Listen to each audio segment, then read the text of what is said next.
Grant Morrison's new X-Men comic run is credited with saving the X-Men franchise from the eye rolls of the 90s. Morrison re-established the X-Men comics with a cool swagger and a trippy, imaginative vibe. But there was one new X-Men character that is almost universally misunderstood, and this is largely because Marvel absolutely botched a retcon that attempted to undo the ending of Grant Morrison's new X-Men run.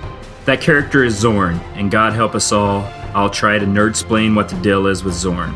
Xorn was introduced by Morrison and artist Leinil Yu in 2001's new X-Men annual. Xorn had a cool design and a cool hook. He had a tiny little star for a head.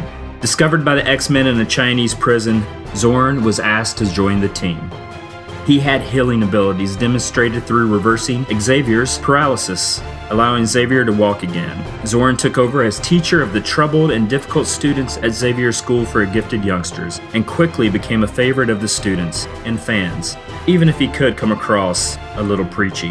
Xorn's preachiness should have been a clue, for in a world where it is nearly impossible to keep a secret, Grant Morrison managed to pull off what may have been one of comics' most shocking reveals. Xorn was Magneto the entire time.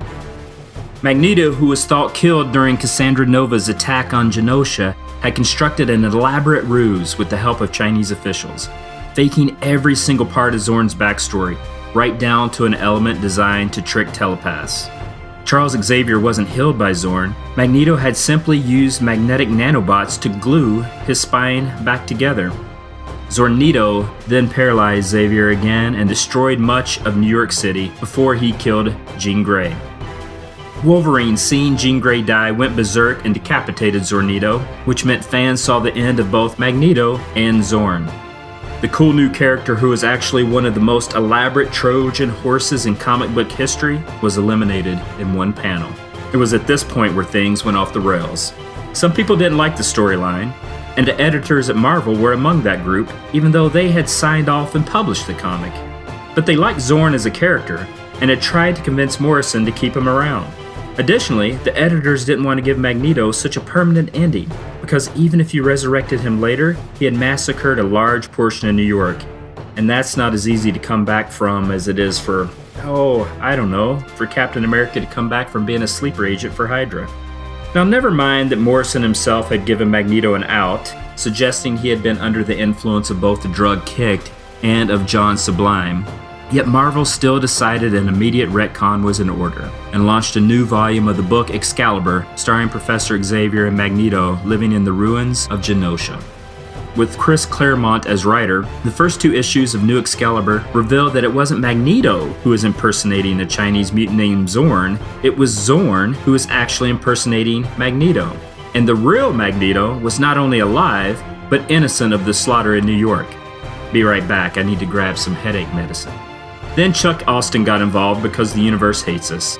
Morrison's new X-Men book was continued simply as X-Men, with Austen now as writer. There it was revealed that Xorn, full name Kuan Yin Xorn, had a twin brother named Shen Xorn, who had a black hole where his head should be, whereas Kuan Yin had a star where his head should be. We're all following so far, right? Marvel editorial never really bothered to fully establish what connection Kuan Yin Xorn had with Magneto, or why he chose to impersonate him. But in the pages of the official handbook of the Marvel Universe, X-Men 2005, it was simply stated that Kuan Yin Xorn's transformation into Magneto was a result of the Scarlet Witch's meddling with reality even before the House of M event. Retcon and walk away. So one of the biggest reveals in comics ended up being really unsatisfying and confusing. Spoilers are common, so it is perhaps because of this that there was such a large fan reaction to the revelation of Xorn being Magneto. Fans had been successfully snookered, and now those readers who had been following the story all along could go back and review all the subtle clues that Morrison had dropped all along. Further, Marvel editorial had just made a no more resurrections rule, and since it seemed rather obvious that Magneto had died during Cassandra Nova's Mega Sentinel attack on Genosha, there was some cheating involved. And while the revelation was an interesting twist, many found it sad that Xorn would not be seen again, since so many fans had found Xorn to be such an interesting new character.